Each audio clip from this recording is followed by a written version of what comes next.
girl. Those are so tight. Like, yeah, like in there. And those, Yeah. does that area contribute to migraines and headaches? Absolutely. Yeah. Completely.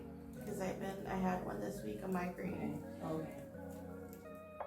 And I've just been feeling like more tightness. Mm. Stress. Deep breath in.